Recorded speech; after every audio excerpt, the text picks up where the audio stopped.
podcast is being recorded.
Welcome to the POD the Pride of Detroit podcast is back. We're a day late, but we're not $1 short.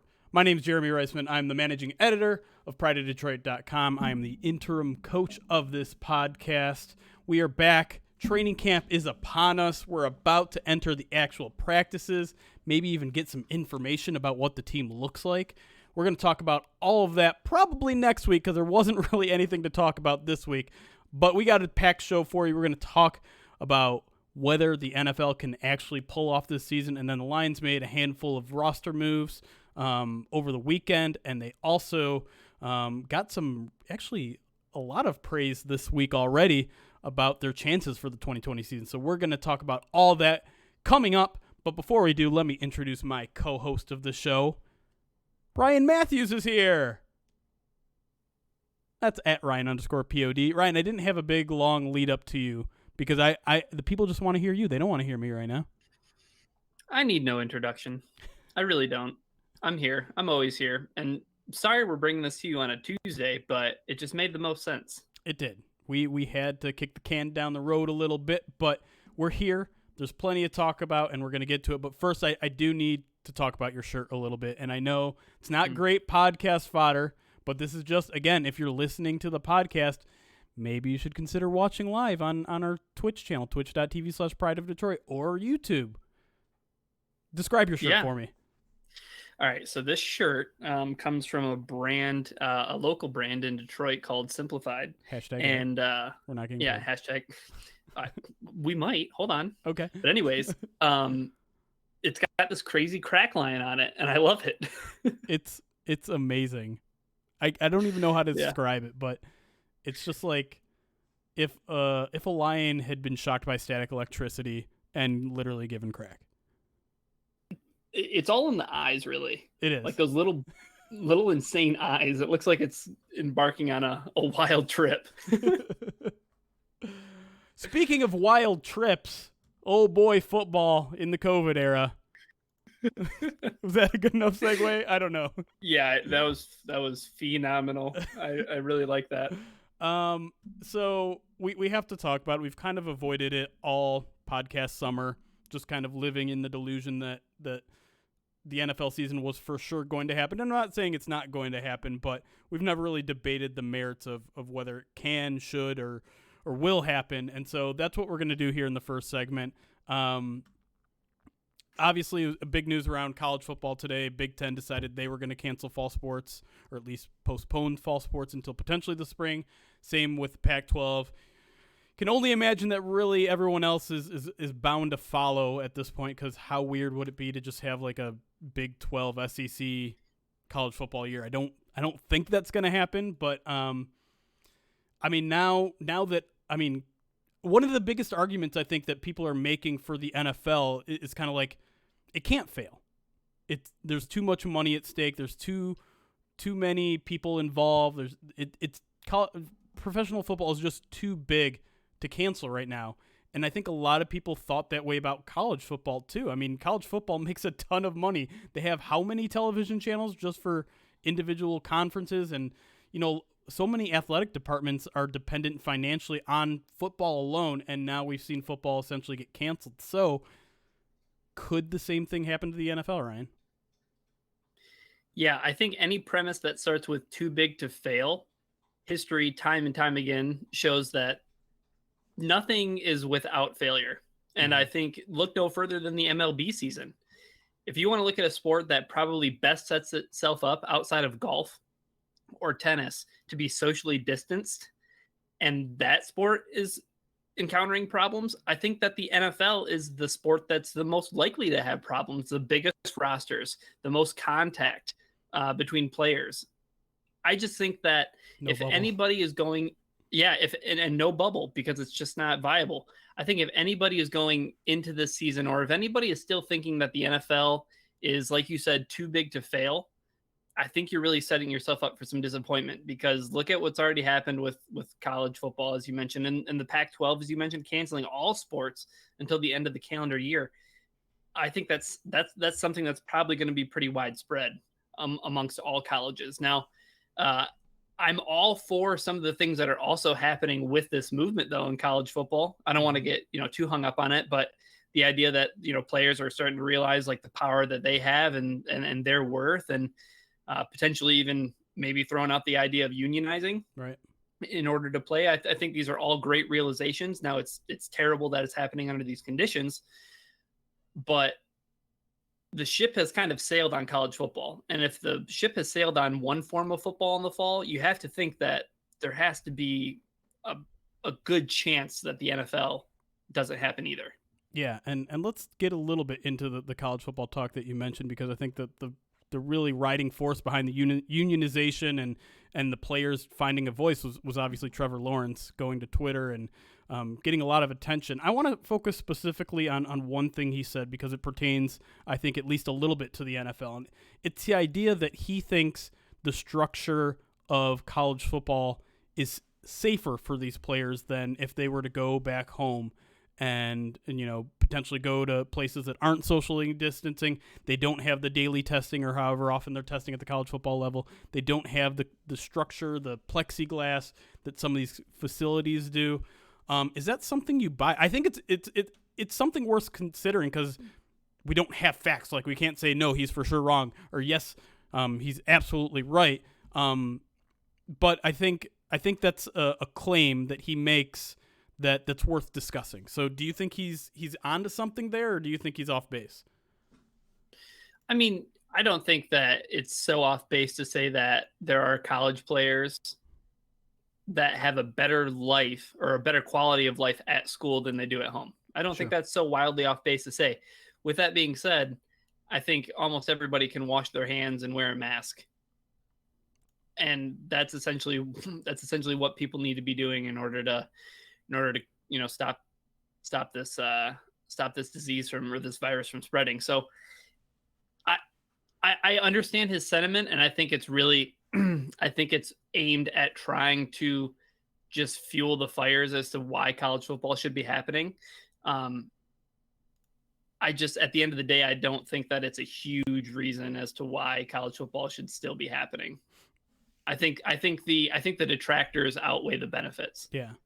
Well, to me, it's an interesting theory, because I listen to some of the Lions players talk about all the changes they've made in their facility, and pretty much unanimously they've all said very specifically this one statement: they feel safer in that facility than they do at home. And so I think it does bring a little credence to what Trevor Lawrence is saying. I think there is an argument to be made that sort of structure, that sort of vigilant testing, that sort of, I mean, it's almost like a bubble. And if we're being honest, it is a bubble just for part of the day. So in the NFL, they're going into these facilities. They're not allowed in. The first 2 weeks we saw a lot of positive COVID testing, but those guys weren't let in. And now we're a couple weeks into, or a week or two into training camp, and suddenly we're getting 1 a day, maybe 2 a day across the NFL, people testing positive. And so when you're inside that bubble, inside that facility bubble, yeah, it does seem like it's a little more safe than it is potentially at home when you go to the grocery store and you run into one person without a mask, and maybe that's it. You could do all you possibly can to prevent yourself from getting the disease at home, but eventually you're going to have to go outside and pump gas, or you're going to have to go outside and go to the grocery store. And that means you're relying on people that could be unreliable. Whereas maybe in a college football setting, maybe in a professional football setting, you have those safeguards that those kind of people that aren't taking those sort of precautions aren't even in the building. Yeah, I agree with all those points. I think at the end of the day, though, all these people are still human, and they're still going to end up making decisions where they are going to put themselves at risk, whether or not it's, a high risk of, catching the virus, or, doing something that's rather low risk. Like you said, like, going outside and pumping gas or something like that. Like, you're only as safe as the bubble keeps you for that amount of time. Right. And I don't think that without having a campus like the NBA, or without having 2 designated sites like the NHL, it's just really difficult with all the cross traffic, like teams traveling and going to other locations. There's no guarantee that, where are these teams going to stay if they end up, traveling to another campus? Are they going to stay at a specific location? Are they staying at a hotel? Well, are all the hotel employees, are they all being tested regularly? Like, I think there's a lot of question marks when it comes to travel. Yeah. And I think that's where the MLB, I think that's where the NFL is going to run into problems. And that's where I think college football would run into problems, because they don't have that benefit of being self-contained in a bubble. And once you start traveling, that's when you start running into problems. Yeah, and that's a good point, because I think most of the focus, at least on the media, has been on containing it in the team facilities. We don't really know much about what's going to happen, like you said, when they travel. We know that there's some restrictions, and I think there's no going out to dinner, obviously. There's no riding in public cabs. I think they're all going to have private buses that they have to take to and from the stadiums and things like that.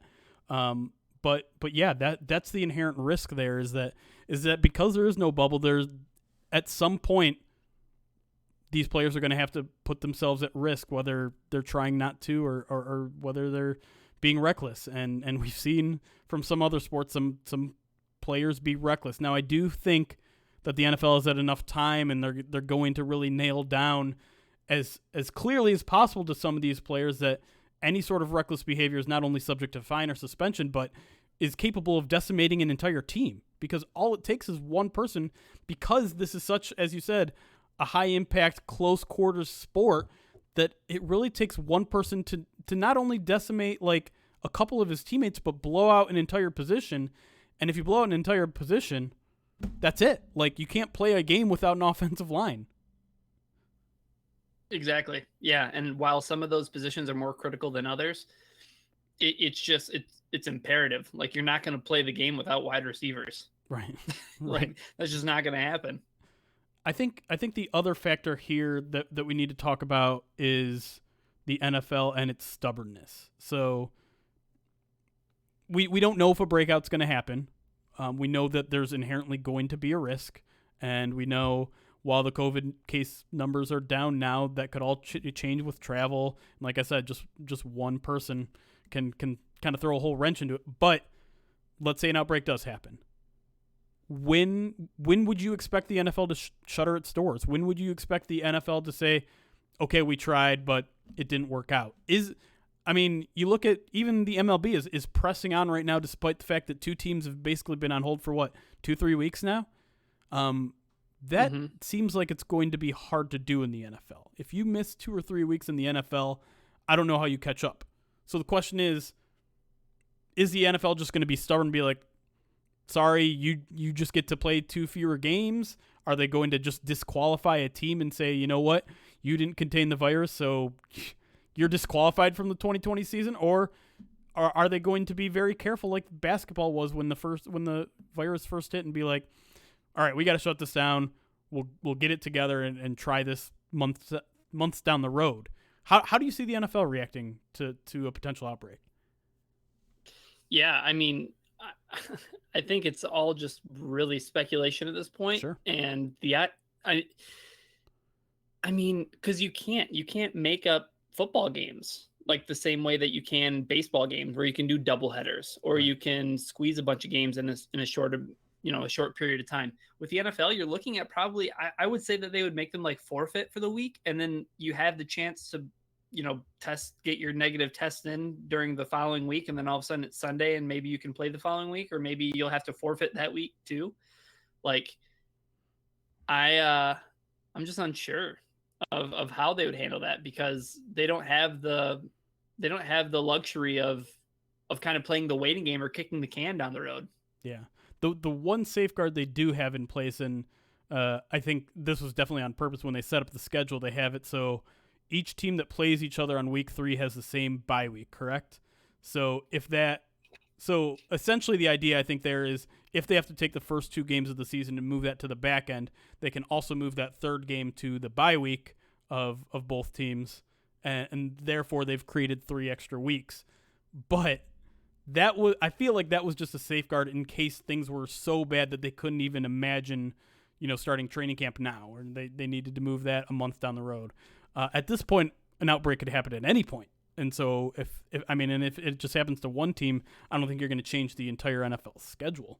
That would be crazy, right? No, I think that's too many moving pieces, right? Yeah. Yeah. So I don't know, but then you run into, teams on bye weeks. You run into teams maybe losing their bye week because they have to make up a game potentially. And could you just imagine a player having to play a whole season without a bye week? I mean, that just sounds terrible. Yeah. Playing NFL football sounds like not the greatest idea right now. It's going to be a risk. It's going to be a challenge. It's going to be interesting to see how far they get. They could certainly get all the way. I mean, if the COVID testing continues to work as it does, I'm not saying it's completely against it. In fact, I feel like I go back and forth every week between optimistic and pessimistic. I tend to be on the optimistic side right now, just because positive tests are down across the board by a large margin, and I think the initial testing portion where they're not even letting these guys get into the building if they have a positive test, I think that process has proven that it's working. It's just from now on, like, how many rolls of the dice can you avoid snake eyes, essentially, from here until December? And yeah, snake eyes is tough. It's tough to roll snake eyes. It's not great odds to roll snake eyes, but it can happen. And I just don't know. And part of me thinks that the NFL will try to do whatever they can to just push on if an outbreak happens, or even if just 1 or 2 players on the team get sick, they're just going to push forward. And maybe that'll prove to be the right move. Maybe it'll prove to be the wrong move. But it's just, we're really in a weird spot right now where it looks like the NFL is absolutely going to try to do this, but we just we're at a point where we just have to cross our fingers and hope that it works out. Yeah. I think just my biggest point is that all those things can happen, and you can contain the virus right now, and things can be going well at training camp. But once you start traveling, that's when everything goes out the window. Yeah. So we'll see. All right, that'll wrap up our talk on whether the NFL can actually pull this thing off. Let's put this in very sports talk fashion. Give me a percentage confidence that they pull off an entire 17-game season. 17-week 5%. season. 5%. That's it. A 17-week season. Every team, and this goes off without a hitch. I don't know. What do you think? I'm a little more optimistic. I think they will try to weather the storm of a couple positive cases here and there. like I said, I can't predict whether there's going to be an outbreak or not. It's just too unpredictable. But I do think they're going to push, and I think they're going to push against negative tests. I think they're going to say the players are fine, they're asymptomatic, let's just push on. And so I think that pushes it up to at least a 20% chance. Maybe even like maybe 25-30. That sounds like such a hellish reality. We're like, well, Tom Brady's asymptomatic, but he's the man, and he's the reason why everybody's watching Tampa Bay Buccaneers football, so we're just going to move forward with him playing. Yeah.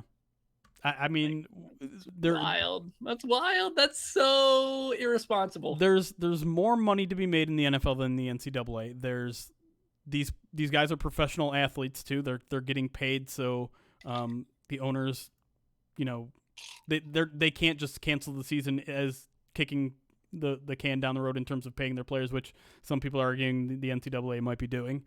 And they're in a more contained environment. They've got more money in their facilities to be able to fight against this thing and protect the team. And while the risk is never going to be zero, it's probably better than it was in college football, and it's probably better than it was in MLB. So I think there's a fighting chance. I do.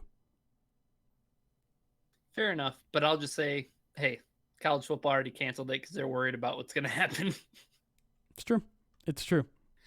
All right, when we come back, we're going to talk a little bit about some Lions news. We're going to talk about some of the cuts that they've made, a trade that they made. And then as I teased at the top, Lions are getting some positive attention. Is it possible? We're going to put the veil of our negativity about the potential of a season happening. We're just going to pretend that it is, and we're going to talk about how good of a season the Lions might actually have. So stick around. We'll be right back on the PODcast.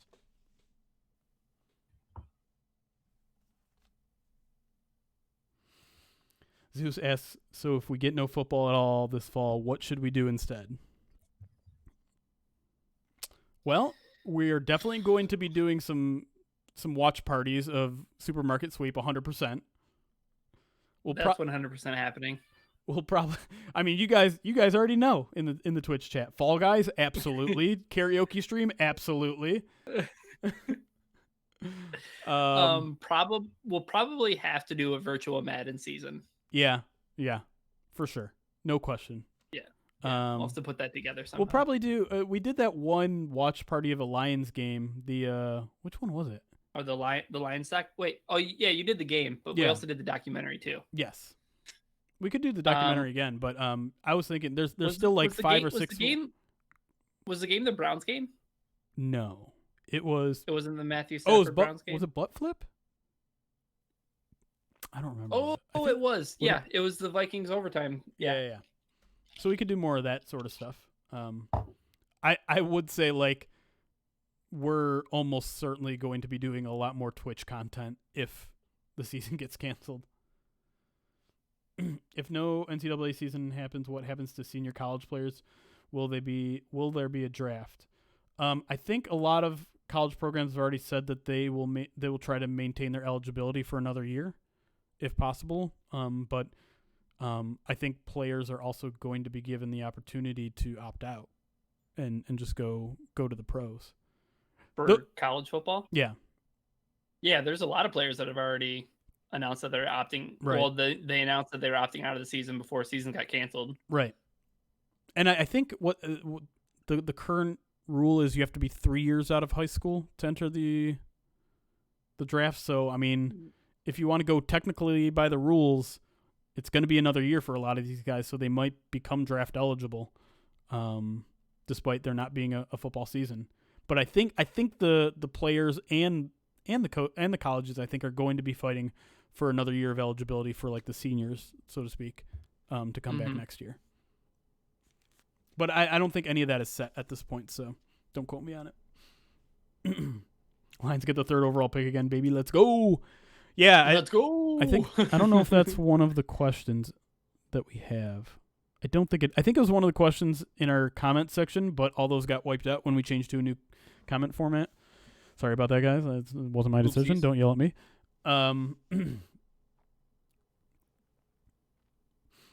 But in terms of will there be a draft, that's an interesting question too. I've seen a lot of analysts talking about it. If they go spring, football, then I think the NFL can move the draft back to June, I think, early June. That would be an option. If there's no season at all, then maybe they just keep it where it is. I think there absolutely will be a draft no matter what happens with college football, just because, I don't know, like, the NFL is going to want more talent, and they're going to take it. Yeah. And they're going to slot it. Absolutely. Uncle and Dingo, and I'm calling you your incorrect name because that's how you want to be referred to, apparently. Gifted a sub to G-Nomical. Thank you for the gifted sub, bud. That's 13 gifted subs to the channel already. Jeremy, did you finish the bottle of hot sauce? I did not. I can't look at that thing right now. It's delicious, but no. It's just sitting in my fridge right now. People asking about your hot sauce. My hot sauce. It is easier to post gifts in the comments now. That is true. People are doing that a lot. Anything else, Chip, before we get into the second segment?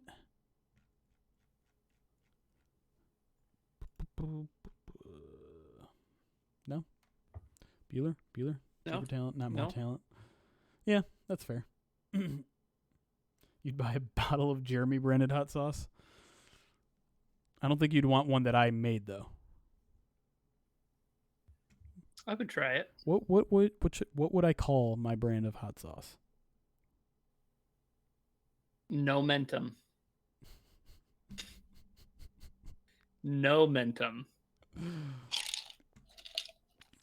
I have to think about that one. I don't know why I just posed myself a question I couldn't answer, but And it's mild. it's mild. It's not hot. How dare you? Okay, we're gonna get started. So give me a second, chat. We'll get back into the second segment, and we're gonna take that title away because we're not talking about that anymore.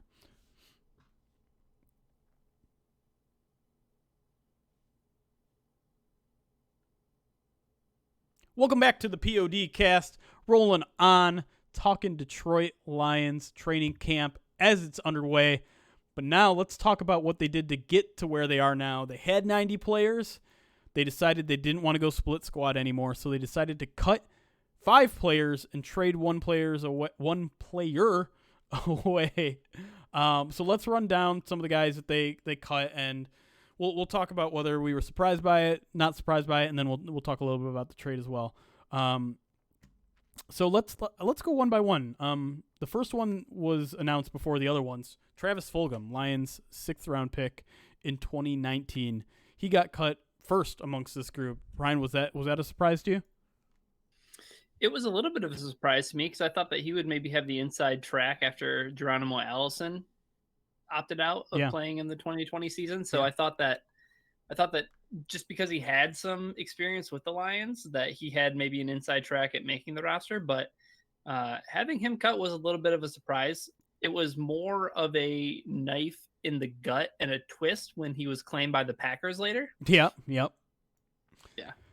And, I mean, could it have been a better landing place for him? I mean, if we're being honest, Travis Fulgham had a really rough route to get to this roster at this point, because you got your 3 guys in Galladay, Amendola, and Jones. You got Quinn Cephas is probably as close to a lock as you can be for a 5th-round pick, and then you probably have Marvin Hall probably as that 5th guy. Jamal Agnew maybe as well if they decide to keep 6, or maybe even he's your 5th.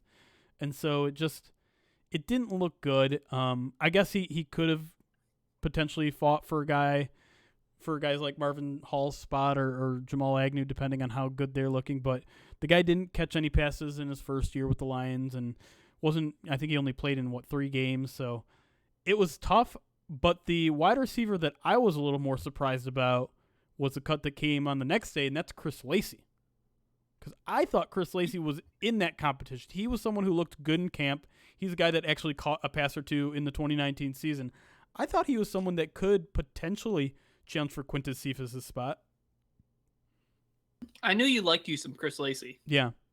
I'm slightly impacted by Chris Burke from The Athletic, who was standing from that guy from day one. But overall, I thought I was with him. Lacey made some big contested catches and, big body receiver. The Lions clearly like those kind of guys.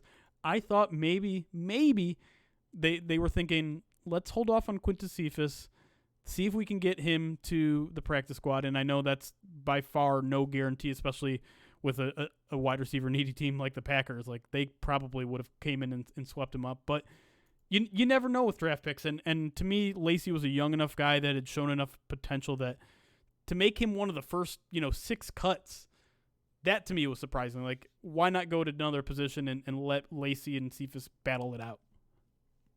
Yeah, I think it's really interesting that 2 of their cuts were wide receivers. Yeah. When that seems to be a position where figuring out the 4th and 5th guy it seemed like it was just totally up for grabs. Now we're left with Quintez Cephas, Marvin Hall, and Jamal Agnew. I think those are the 3 guys that have the opportunity to fill 2 spots. Yeah, maybe Jeremy Davis, but I mean, I don't think anyone's expecting Tom Kennedy or Victor Bolden really to make a run at a roster spot at this point.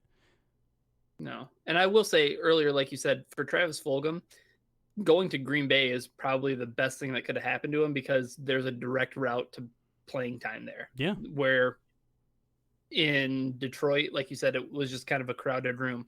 But it's not such a crowded room anymore because, like I said, I think it's musical chairs at this point. I think that there's 2 seats and there's 3 people dancing. So. Yeah.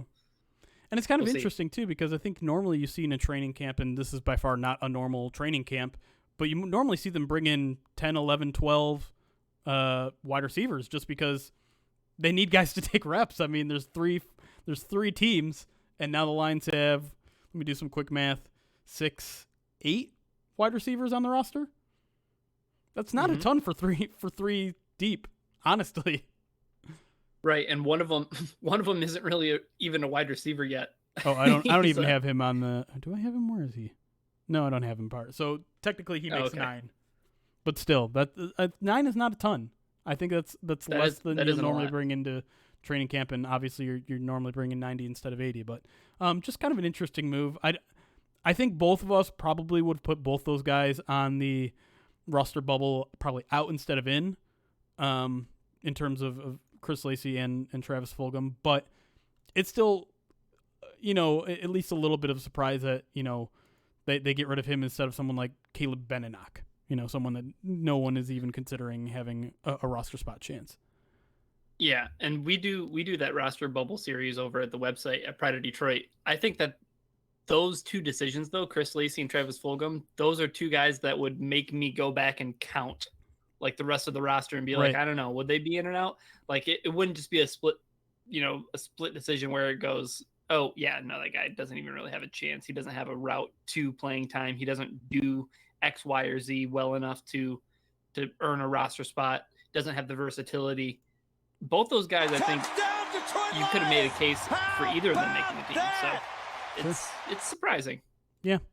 All right, let's move on to some of the other names. Christian Sam, the linebacker. I don't think we need to talk too much about him. The linebacker room is really kind of crowded this year, and not necessarily with a bunch of talent, but a bunch of new names. You think about Reggie Ragland potentially pushing some of these guys off the list. Obviously, Jamie Collins as well, and Austin Bryant and Jelani Tavai coming back for their second years. Julian Okwara playing Jack. So a lot of young guys in that stable that are expected to take big jumps. So I don't think the Christian Sam release wave technically really surprised many people. Let's talk Josh Garnett, because obviously he's kind of an interesting case.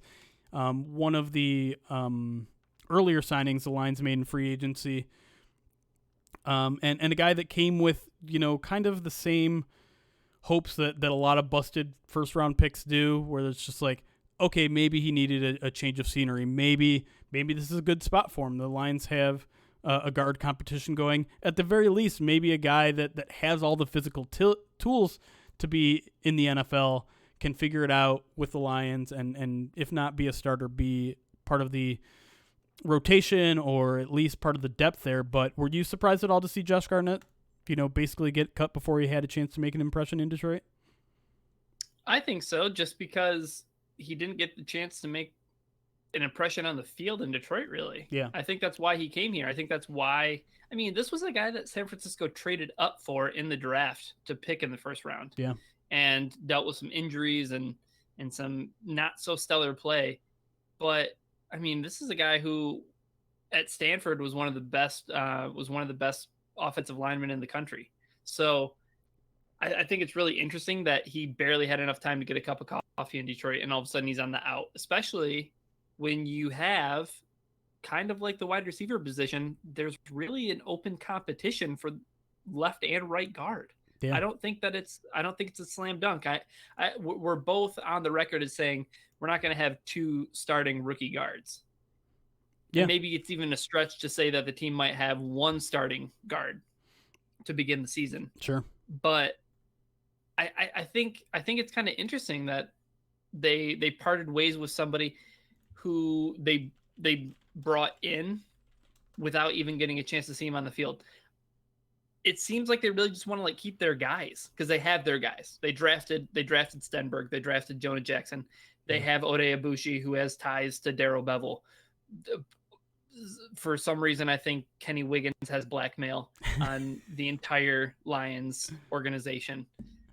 Like, those guys all have ties, whereas Garnett was an outsider, but he didn't even get a chance. So I don't know. Interesting cut. I think these cuts, while they're at the bottom of the roster and we tend to make a bigger deal out of them than we actually do, these ones are actually kind of surprising.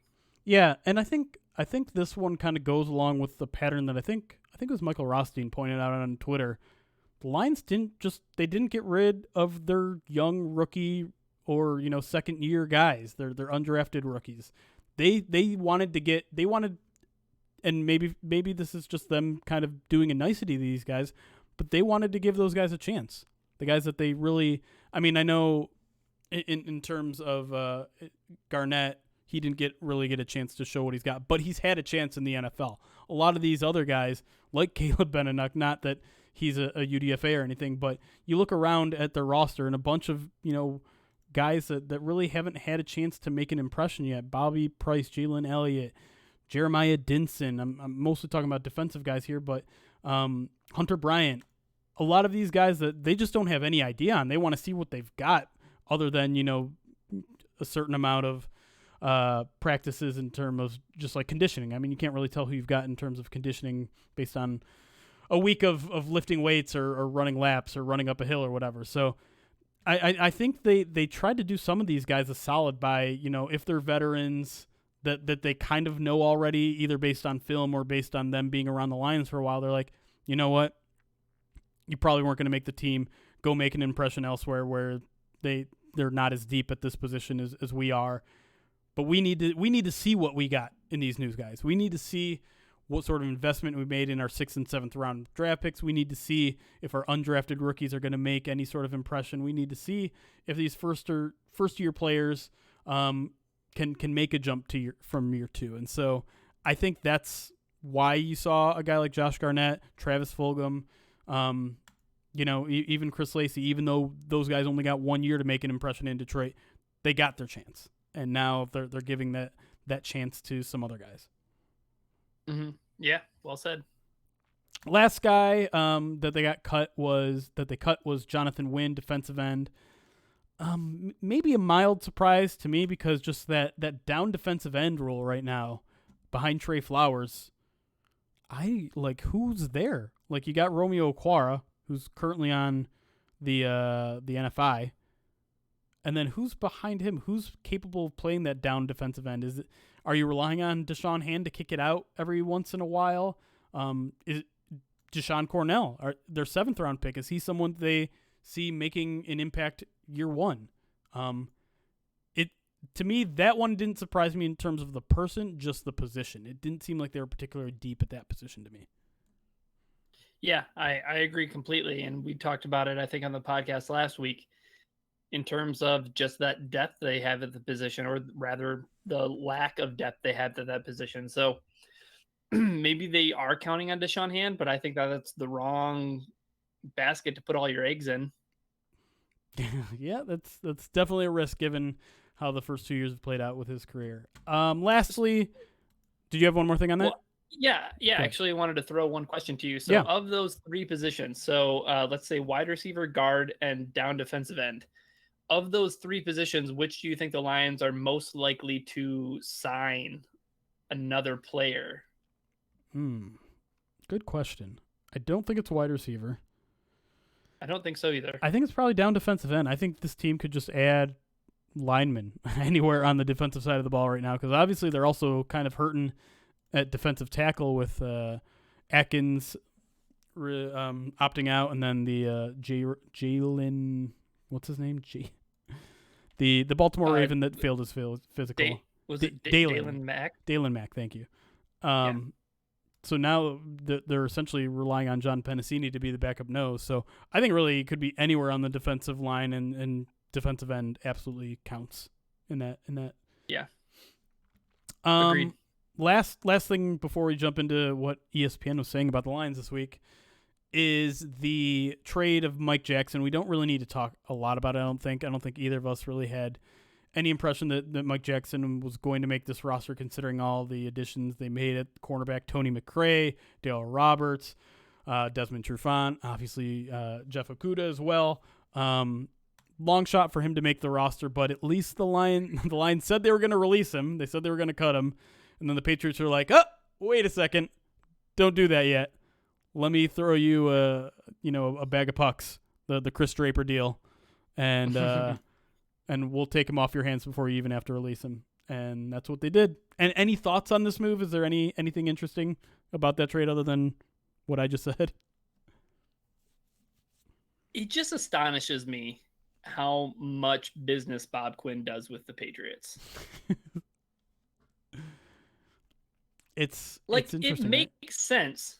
I understand why he has ties, but why? Why so much? Why so often? Why? I kind of sound like Annie Lennox right now. But I'm just saying, like, every trade, the Kerryon Johnson trade to move up, that was a New England Patriots deal. I mean, those are the ones that are harder to understand, right? Because when it's when it's a player deal, it's like, okay, well, they have similar systems. That Bob Quinn probably has a very similar preference to players as Matt Patricia and Bob Quinn and all that. But when they're trading draft picks, it's like, okay, well, you can talk to other people. You can talk to other people. You can talk to other people, Bob. I'm just saying, you don't have to be so locked in on the Patriots all the time. Yeah. All right, let's switch gears here. Let's talk about a couple articles that came out of ESPN this week. The first of which came from Bill Barnwell. He said the Lions are one of 4 teams most likely to improve this year. Now, the cynical person in me and in a lot of other Lions fans look at that news and be like, well, duh, they're 3-12-1. They're not going to get that. There's a lot more room to get better than there is to get worse. So, la-di-da, of course, bold prediction that they might win more than 3 games this year. But you look at, kind of the nitty-gritty of what he's saying about how the Lions' fourth quarter was historically bad last year, and the fact if you compared to teams who had similarly horrible fourth quarters that year, they on average improved by 3.5 wins the next season. So, I mean, already there you're pushing the Lions to 7-9 if they have an average season for bounce backs from fourth quarter collapses. So, I mean, if the starting point is 7-9, well, now we're talking, right? Do you believe that the Lions that's at almost the floor of an improvement we could see from the Lions this year? No. Okay. No. To say that 7-9 is the floor, it sounds a lot like you're just like on the ground talking about the ceiling. Like I don't You're just upside down. see how I don't see how 7-9 can be the floor for a team that won 3 games. Now, I understand Matthew Stafford misses 8 games. That completely changes the trajectory of the team. Sure. Were they terrible in the fourth quarter? Yes, they were. But you have to go out and prove to me that you can win those games. Like, there's a reason why the Lions weren't winning those games, whether it be coaching decisions, whether it be boneheaded plays. You're not all of a sudden just going to flip all those boneheaded plays. You're not all of a sudden going to flip fumbling the football on the 1 yard line and having it returned for 100 yards. Why? Why would you even bring that up? Because I'm the bad guy. Okay.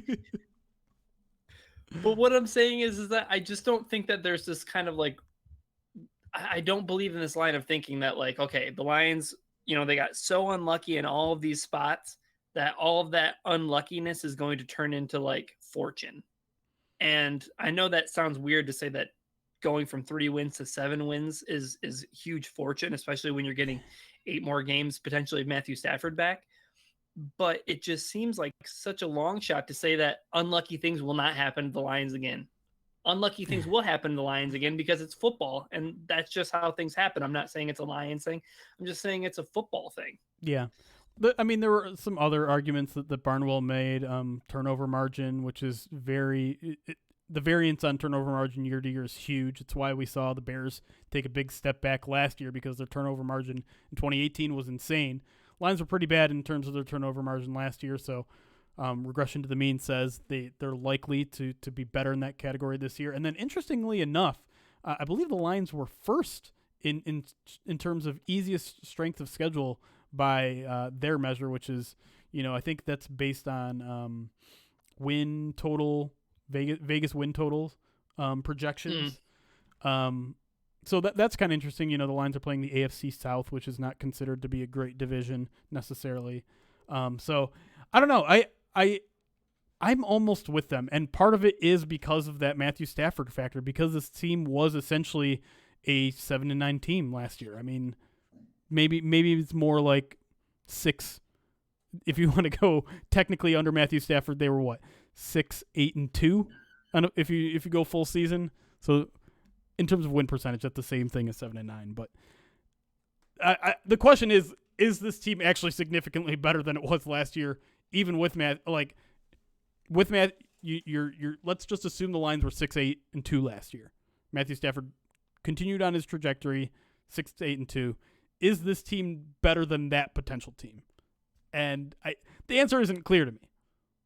And we've really talked about it all offseason, right? We've talked about the defense is different, but is it better?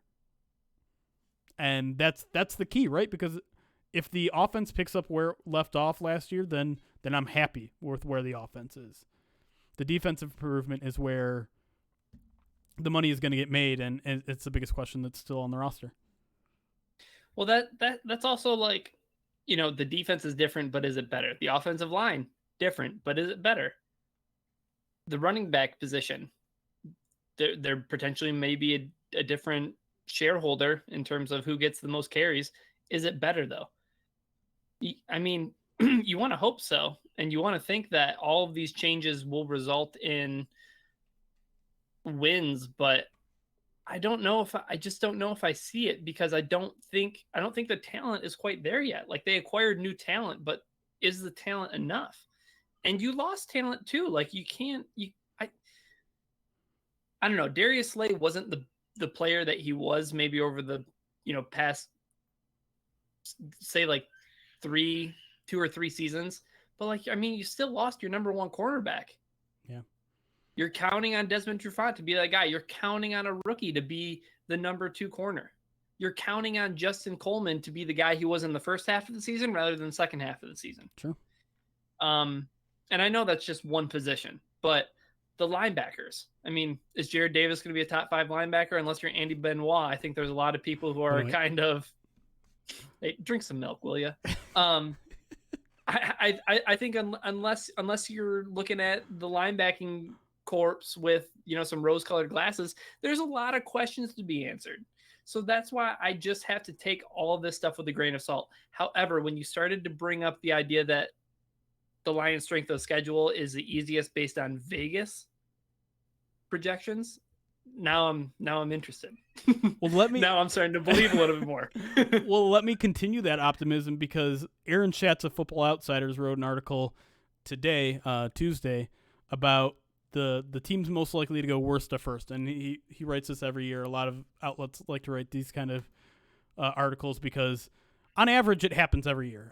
It happens, I would say, I think the average something like every 5 out of 6 years a team goes from worst to first. And so people like to write about this to spring in hope in a downtrodden fan base. And this year, guess what? It's the Detroit Lions. According to Schatz, they're number 1 in likelihood to go worst to first in the NFL. And he goes even further than that. Based on Football Outsiders' prediction model, they have a 27.5 chance to win the NFC North outright, and that's the most. That's the highest percentage of any team in the NFC North. That means we're not talking about worst to first anymore. We're talking about just the NFC North. Football Outsiders prediction model has them as the odds-on favorite to win the NFC North. Ryan, smile. It's happening, dude. I can't buy it. I can't buy it because there are other teams in the NFC North. All right, well, let me pull this quote from Schatz directly because give me quotes. Because you were specifically upset and specifically doubtful of the defense, and he addresses the defense here. He says, our projection system also likes the Lions' defense to improve after the unit ranked 28th in DVOA last season.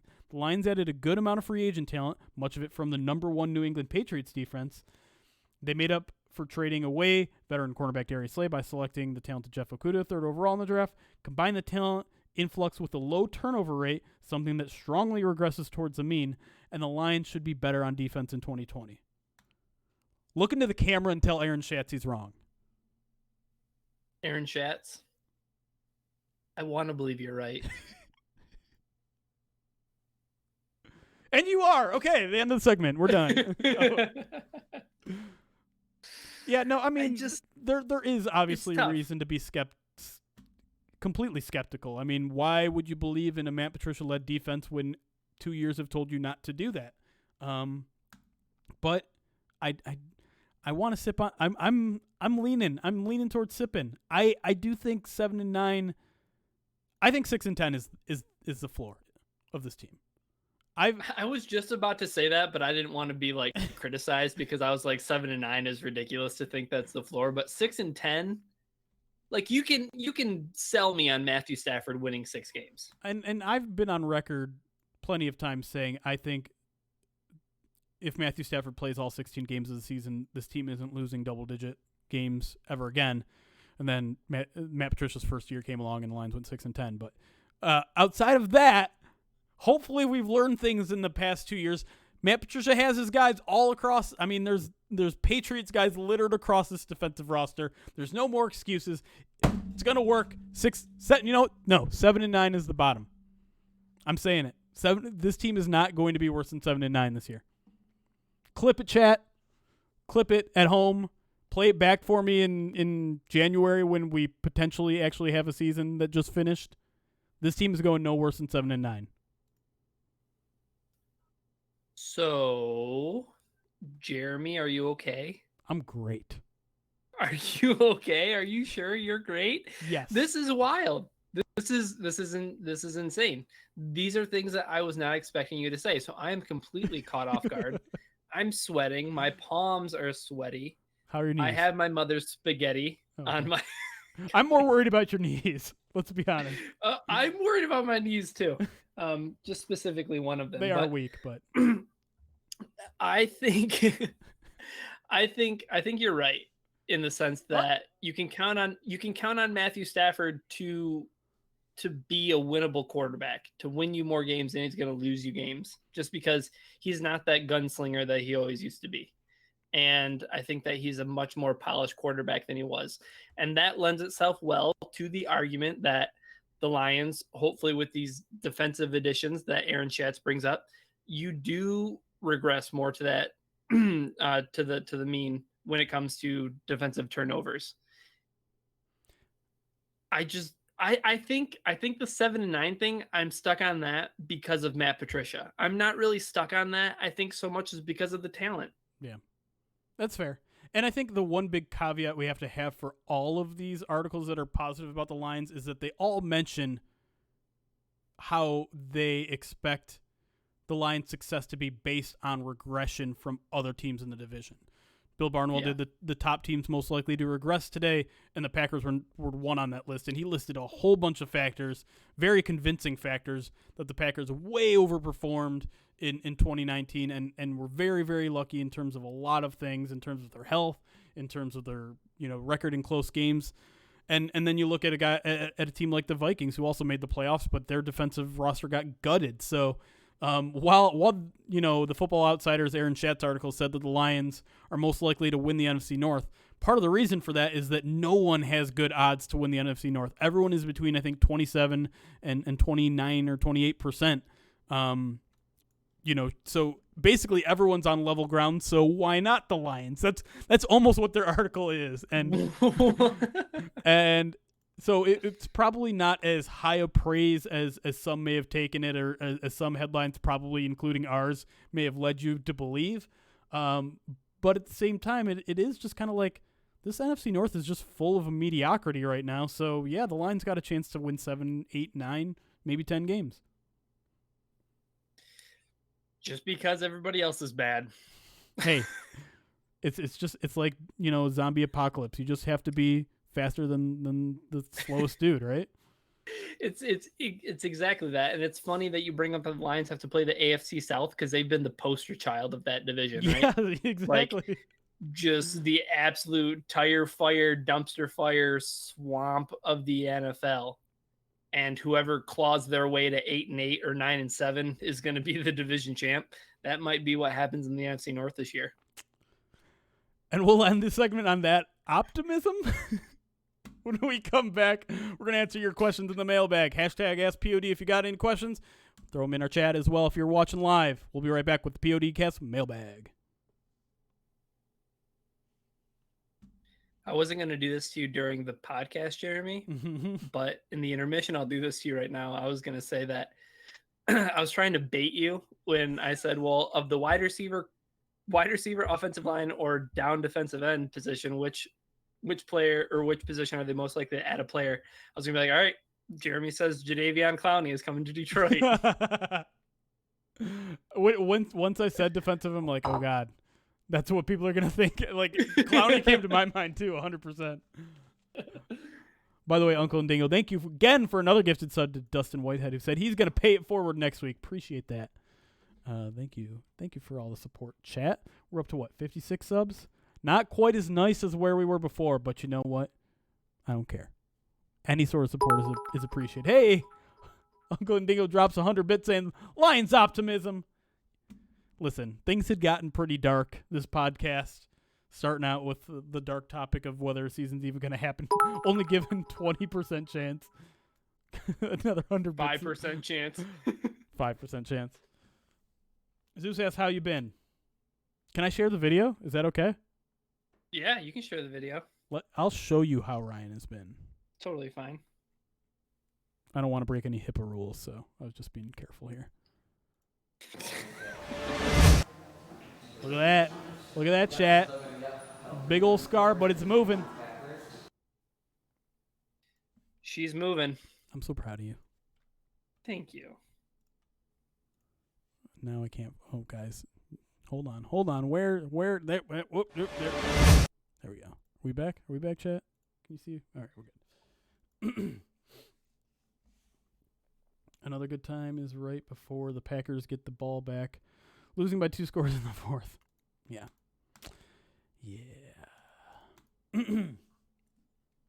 Oh, no. They got to see the Slack channel. They got to see some Slack channel. They also got to see a little bit of the winners of our hopefully I didn't show the emails. I don't know if I did or didn't. Of the people who won our charity raffles. LJ says, you guys want to hear some amazing news? Absolutely we do. Bionic Leg Ryan getting ready for some ice skating. Damn straight. That's right. December. We'll see. Ryan might not be quite like Dwayne The Rock Johnson, but he's my people's champion, says Zeus. Oh, Zeus. Wow. You know exactly how to get to both my heart and my pants. Oh, LJ. I completely glossed over what you just said, and then it just registered as I was moving on. LJ apparently won the silent auction to have dinner with Coach Kasky. That's sick. Exciting. I mean, I haven't. That's gonna be fun. I've met his wife in person. I haven't met him yet, and well, that's not true. I've been in the same room with him when we did coordinator and position coach interviews, but I didn't know him like I did now. You should make him bring his guitar. Absolutely. My wife. That was delayed. Ask him to sing Ice Ice Baby for you. At dinner. At dinner. Hopefully. Oh, no. Go to like a Mexican restaurant and have have everybody come out from the back and sing Ice Ice Just Baby. be a mariachi, be part of the mariachi band that comes out Mariachi for band. the birthday things. Exactly. Does anyone have that video clip saved of him? So the Caskies were concerned that annoying fans would be like, hey, you shouldn't be singing and doing this, you should be coaching. So I did delete the VOD of that night, and I did delete any clips with him in it. Sorry. I did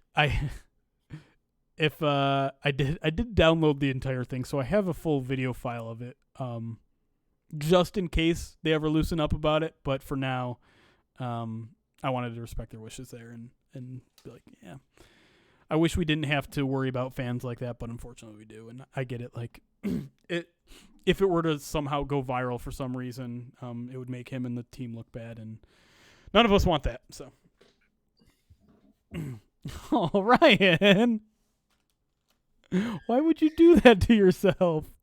I miss him. Chat, can we throw as many gooses in the chat as we can, because Ryan can't see his pup anymore. Well, that's it's a bit of an overstatement. He sees his pup. Sounds like he lost custody to Goose. Like Dog Protective Services came and took him away from me.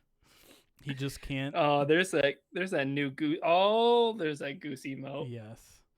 Goose is just with his parents, because I imagine he doesn't want an energetic young puppy jumping all over him with a leg issue. He's with the grandparents. Actually, though, the times that he has been around me, he's been really like, he realizes that something's wrong. Oh. And he licks my scars. Really? Whoa. Yeah. Dogs are crazy, man. Dogs are way too intelligent. But if you ask Ben Shapiro, he says that they can't build civilization. So are dogs really even that great? Well, yeah. I mean, dogs can be really stupid, like when they eat paper towel and force me to go to the vet at 4 a.m. and pay $800 to make sure they're not going to die. But they're still worth it. They're still worth it. Zazu could have just been looking for some attention because he doesn't get enough of it. Honestly, here's what I think happened, and it's going to make me sound like a bad dog dad a little bit. If I had to guess, it was the paper towel that was previously covered in whipped cream from the charity stream. I left it in a trash can that he could get. So it's my fault. It's 100% my fault. He just looks back at you right when you say it's probably my fault. That was perfect timing. But again, that's speculation. I don't know that that's to be true, and I'm not even 100% sure that's what was blocking his small intestine at the time. But anyways, y'all don't want to hear about me being a bad mailbag. Yeah, I think we're ready for mailbag. If you guys got any questions, as I mentioned in the last break, all of our questions got deleted from Pride of Detroit, so we're a little low on. I think we have 7, which could be enough to get us through. But if you guys have any better ones, I'll gladly put them over some of the ones we have. So yeah, all right. Give me a second. We'll enter. I was just gonna say, just want to give you enough time so you can plug your little show right now. Oh, the show at 8:30 after this. Yes. Yeah. Okay, I'll talk about that really quick. At 8:30, if you haven't stuck around before, on Tuesday nights, I do a sports talk show where we talk about all the sports with my buddy Jonathan Blevins at Bearded Blevins on Twitter and Twitch. Ninja's brother. I don't like to say that, but yes, he is Ninja's brother. Today we're going to talk a lot more about NCAA than we talked here. We're going to talk, and I might have to carry this segment here, we're going to talk hockey playoffs, both the format, and I want to talk a little bit about the lottery and how ridiculous that whole thing is. And then we'll probably talk about more topics that I don't know about. He said he had you won't believe the question he's going to ask me at the end, and I don't know what that is. So, yeah. Better talk about the Suns, like the celestial being. They're undefeated. They actually just beat the Sixers. They're undefeated in the bubble. They're the only team who hasn't had their bubble popped. Is that how the bubble works? You lose a game and you just Did you hear about the teams? Did you hear about the teams that are leaving? Like what they have until like 10 a.m. the next morning, and then they have to pack their shit and get out. Yeah, they have to get out.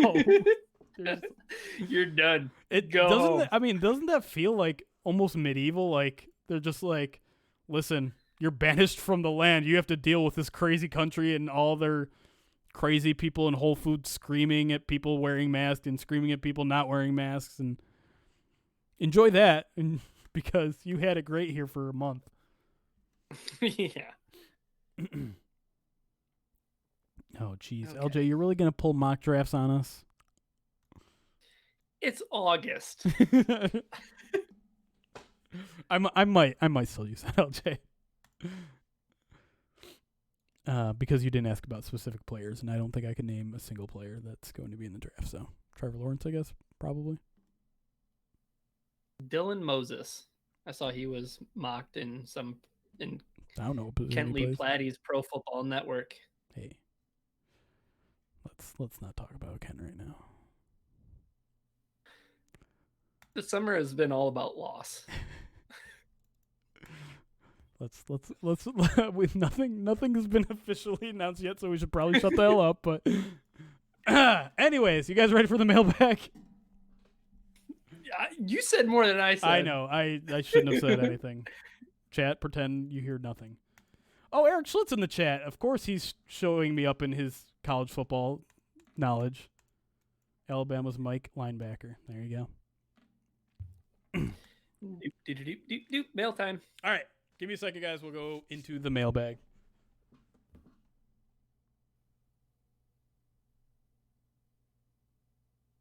Mailbag.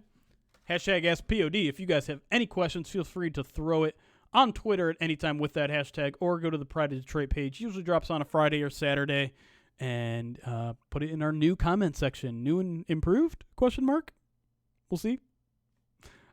Anyways, let's take some questions from Twitter today because all the other ones got deleted when we moved over to the new comment section. All right, first question comes from Gloria's daughter on Twitter. She asks, a lot of talk about coaching turnover in Detroit. How long do you think it takes to truly turn over a team culture and find all the right players, coaches to complement this? This is an all things included question. And I think this question was brought up because there was a lot of talk about Coach Caldwell, who joined Glover Quinn's podcast this week. And we'll talk a little bit more about that in the next question. But let's address Gloria's first. How long do you think a full culture shift takes? Is 2 years enough? Is 1 year enough? Is this the year for the Patricia crew? What are your thoughts on the whole culture change thing? Look what Jim Caldwell did in one season. 11-5. I mean, does anything? Yes, there was talent there, but at the same time, you can have all the talent in the world. If you don't have players pulling for you in that direction that you want them to pull for you, it's really tough to win football games. And I know we don't really want to talk about them because we don't want to seem like a we don't want to seem spurned lovers. Spurned lover, but Darius Slay saying that once he got to Philadelphia, players got to act the way that they wanted to because they got to be themselves, and things maybe necessarily aren't the same in Detroit. I'm not saying that Matt Patricia's way can't work. I'm just saying that Matt Patricia's way seems like the path of most resistance. Whereas somebody like with Jim Caldwell's coaching philosophies, while his time management was more than questionable, his clock management was more than questionable, he clearly had a huge impact, and he clearly rubbed the players the right way in terms of their ability to be themselves, their ability. I think with Jim Caldwell too, I think one thing that athletes really appreciate is things that are outside of football. So I'd be interested to know like what Matt Patricia does for players outside of the game of football, because I think Jim Caldwell did a ton for his team off the field. Yeah, that's kind of an interesting point, and I think it's kind of, I don't know, you're kind of taking the question in a different direction, because I think your argument is that there doesn't really need to be a culture shift. There doesn't need to be this whole overhaul. And No. Jim Caldwell would agree with you. I mean, I'll pull a direct quote from that interview he had with Glover Quinn. He says, oftentimes guys come in and take over programs and they immediately want to get rid of everybody.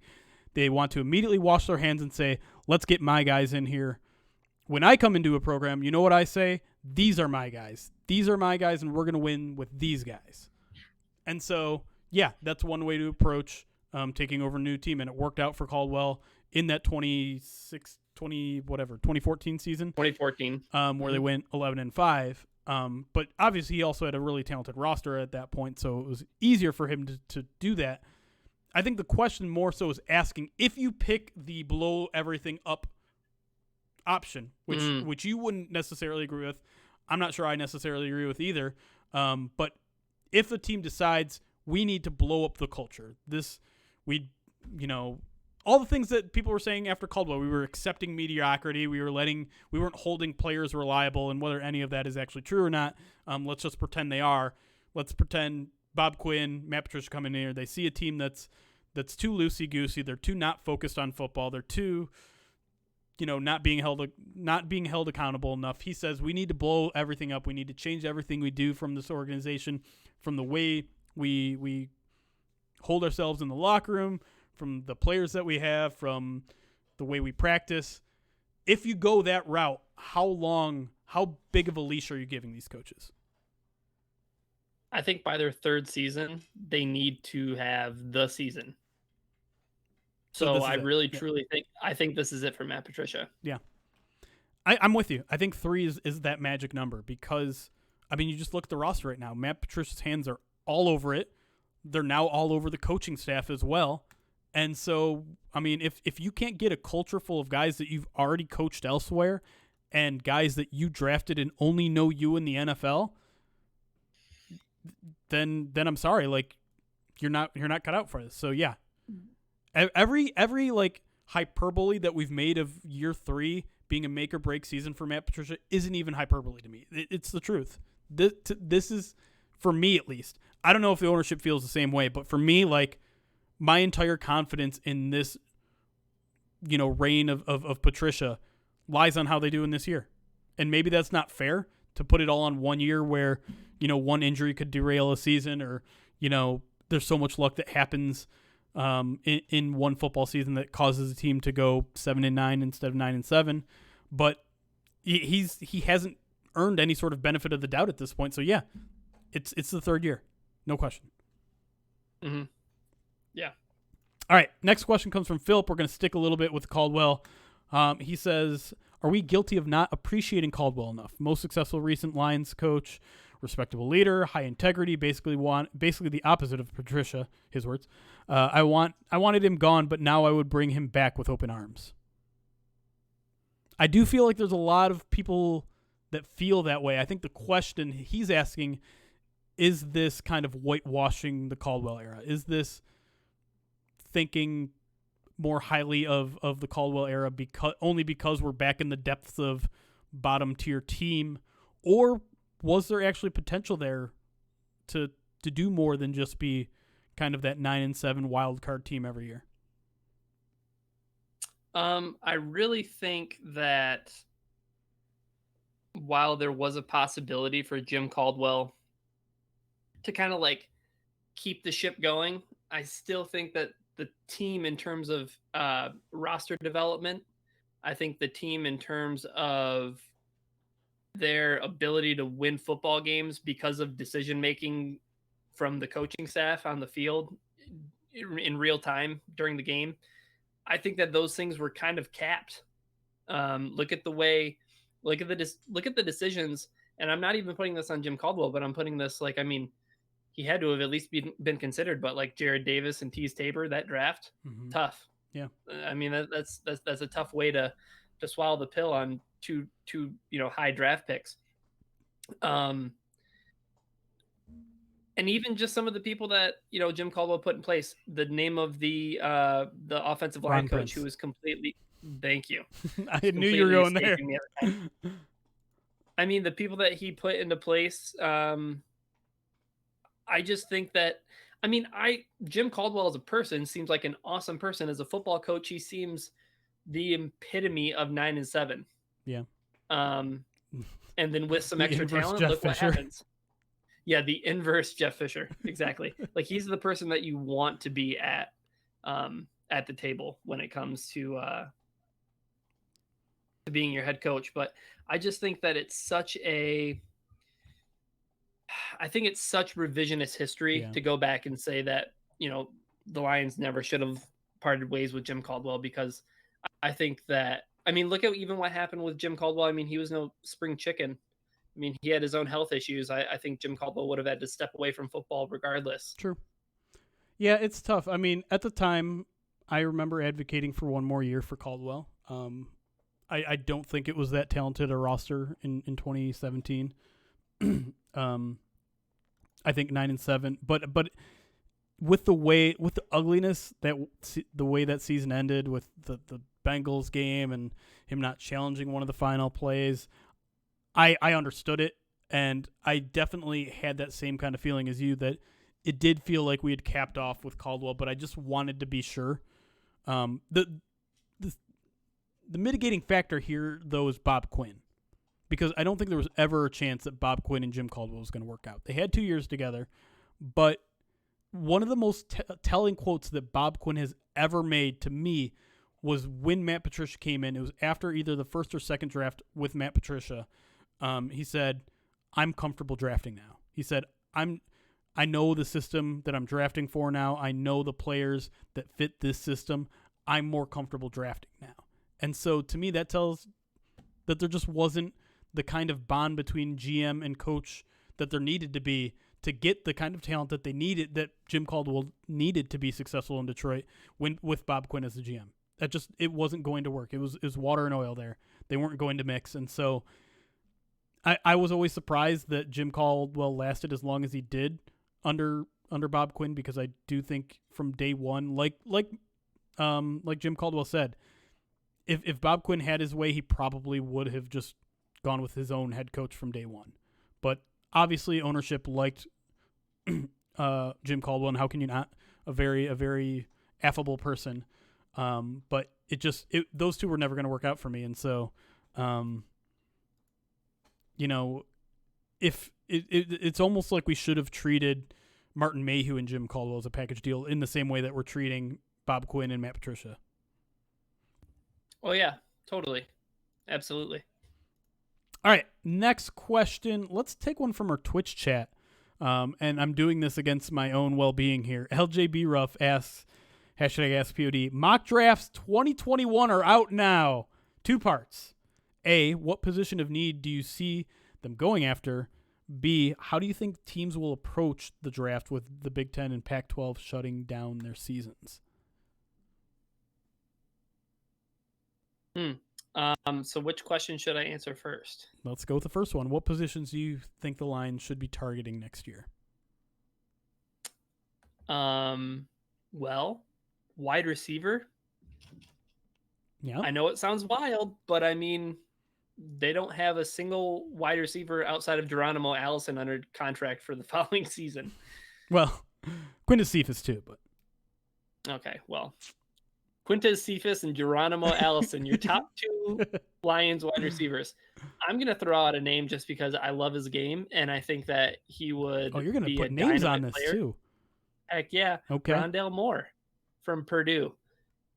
Small slot receiver, 5'9", 181 pounds, but he's just like the most prolific dynamite player that you're going to get at that position. I think, specifically like the slot position. But then also he's a return specialist too. So you're going to get some extra play out of him too. So, but I don't think you want to take wide receiver off the table for the Lions. No question. I think wide receiver might turn out to be one of their biggest needs, if we're being honest. Yeah. You look pretty much everywhere else where, like, safety, they have a bunch of young guys. Corner, they got a bunch of young guys. Linebacker, they got a couple young guys. Quarterback, I don't think they're necessarily going to mess with, although kind of have to wait and see what happens to the regime. Running back, they got young guys. Tight ends, they got young guys. Offensive line, they got, assuming they extend Decker, they're set on the tackles. They've got 2 young guys at guard. They got a potential center of the future. They're kind of set everywhere but wide receiver on offense, and then defense. They're probably going to need a lot of improvement, but in terms of young talent, they've got a lot on the defensive side of the ball too. Yeah, so it might sound wild, but if the Lions have a top 10 pick, I'm not taking wide receiver off the table. I'm with you there. The other half of the question was, how do you think teams will approach the draft with Big Ten and Pac-12 shutting down the season? Well, I think that's a tough question to ask because I feel like at least my perspective right now is that that's just the beginning. Like, no one's going to have a season. It would be wild to me if the SEC is like, we're the SEC, we're going to do it anyways. Although if there's a conference that would try something like that, probably the SEC. But let's just throw a wild hypothetical out there. If the Big Ten and the Pac-12 shut down their seasons, but the other Power 5 conferences decide they're going to play, would you potentially avoid Big Ten and Pac-12 players because you don't have your evaluation of them won't be as strong? I'm having some really bad PTSD when it comes to Mike Williams right now. Fair enough. But no, I don't think so. Like Rondell Moore, for example, he was a player who opted out. Mm-hmm. Now, just because I don't get one more season with Rondell Moore, like, do I think that I need more tape to evaluate him? Probably not. And also think about the inverse of this, or the opposite side. You're going to get some players with less tread taken off their tires too. Yeah, that's true. One question I'm curious about is whether coaches will be kind of annoying and be like, you opted out, now I question your commitment to football. Do you think there are going to be coaches like that? Ooh, yes, I do. Yeah. Just because the NFL is filled with idiots. Yeah, I posed this question on another Twitch channel just because, we know how overly critical coaches are during the draft. Like, the draft is obviously a really important process for them, and a lot of their jobs depend on it. And I think in some cases they go overly critical and overly analyze players, and I think that could potentially be some sort of negative for some coaches. Not any of mine, but like, I don't know. It's just something is going to show up on like one scouting report that leaks to the media. Mm-hmm. Oh yeah, absolutely. All right, we kind of went long on some of these questions, so let's do kind of a lightning round with a couple of these. Let's go with Joshua, who is Don't Forget OK on our Twitch chat. He asks, I'm looking at building up my gaming library, but I'm not really sure where to start. What are your favorite PC games, and what should I take a look at? I know you're more of a PS4 guy. Mm-hmm. Yeah, but there's still some games that you can get for PC that belong in any gaming library. And I'm just going to say my favorite game of all time is BioShock. So if you're into the single player experience, which I really miss single player campaigns, they're so much fun. And then people just started to turn everything into battle royale. So grab some BioShock and play a really good first person shooter with some interesting alternative mechanics and have some fun with that. Especially because the first one's really good, and then BioShock Infinite is a lot of fun. So you get some extended play out of that. Plus they have DLCs that come with them. So I'm pretty sure you can get like the game of the year or the remastered edition with all the DLC and stuff, and you get yourself a pretty big game for quite a small price. But there you go. Any PC games that you can advocate for? Well, I'm kind of on the opposite end of the spectrum as you. I don't really like playing video games by myself too much, especially now that I spend 99% of my time by myself.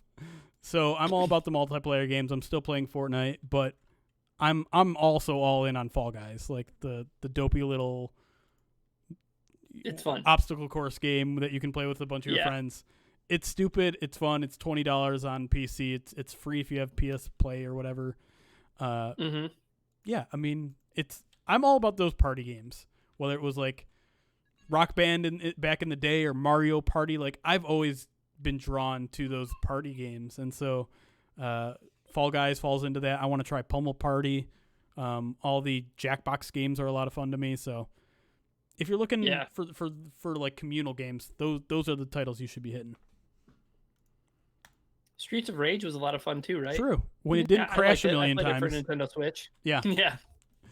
They reimagined it. Totally fun. I love those arcade games too.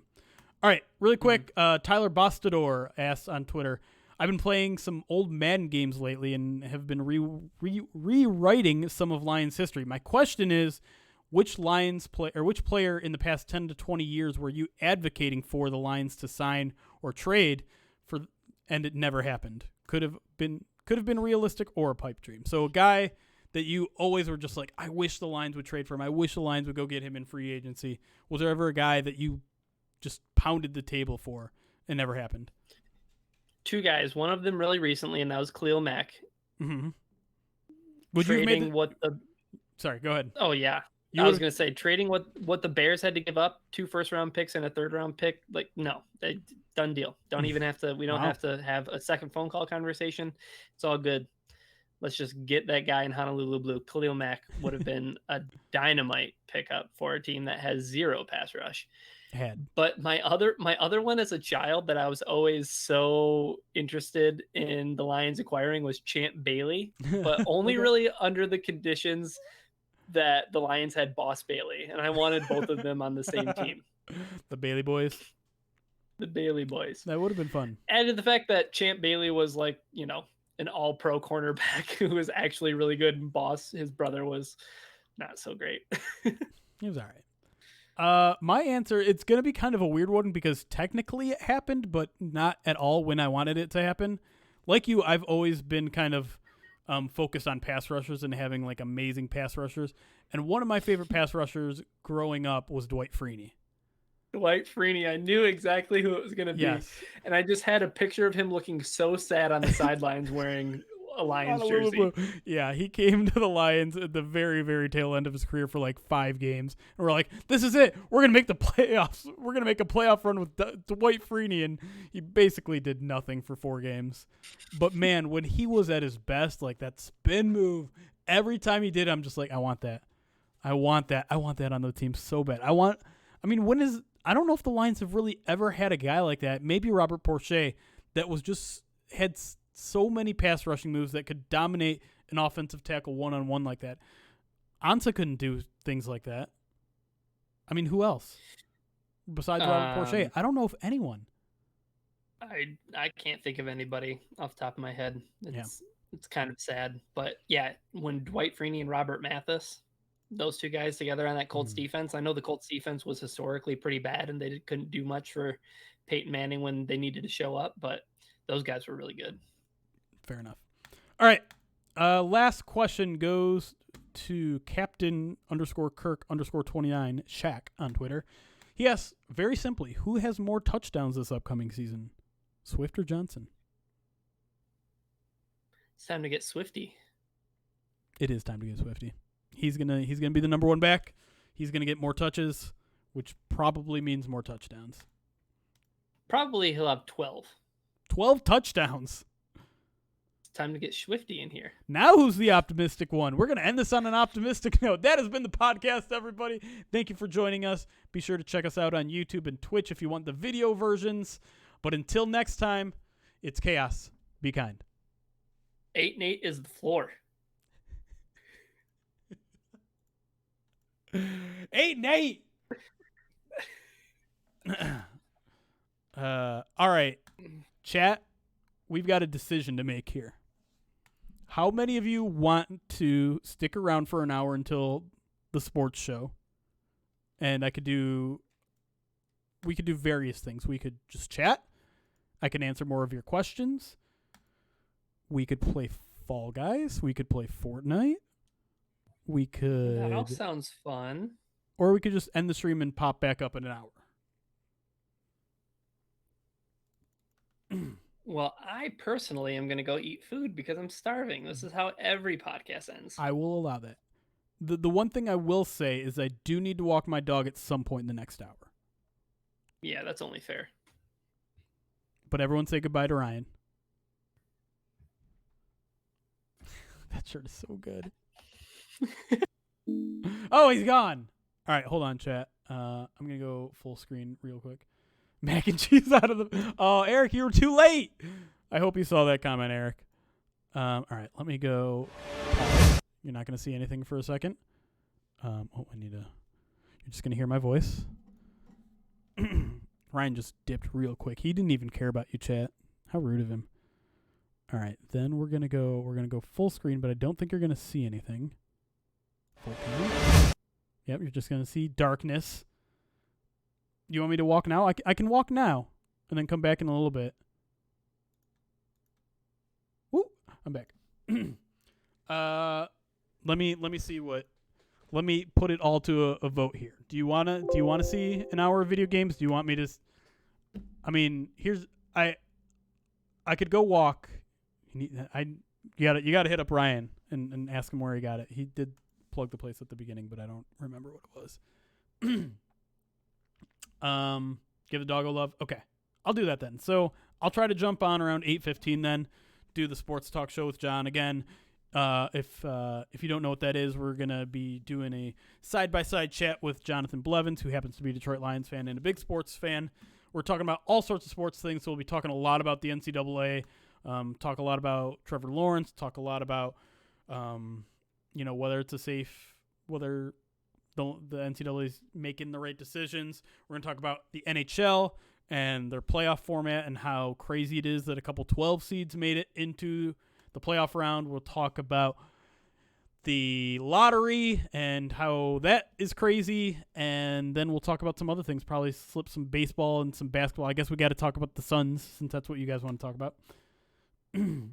Have you figured out how to cross the streams yet so you comment at both at the same time? No. I don't know how we would do that. We'd have to have probably a separate Twitch stream. Or we'd have to do a squad stream, but in order to do that, I need to be partnered. And in order to be partnered, we have to average 75 viewers a stream. So that's not going to happen. Anyways, yeah, you know what? We probably should talk some Tigers too, right? They're doing good. Anyways, so that'll start at 8:30. I'll probably start up the stream about 15 minutes early so we can get settled in. I can tell everybody how that works and all that fun stuff. And LJ, I almost forgot. Thank you for gifting a sub to Eric. And Eric, thanks for stopping by if you're still around. Appreciate you, bud. Hope to see you very soon. And yeah, that's what I think I got. So be sure to tune in. Same place, just about 45 minutes from now. Till then, guys, we'll see you later. Thanks for joining.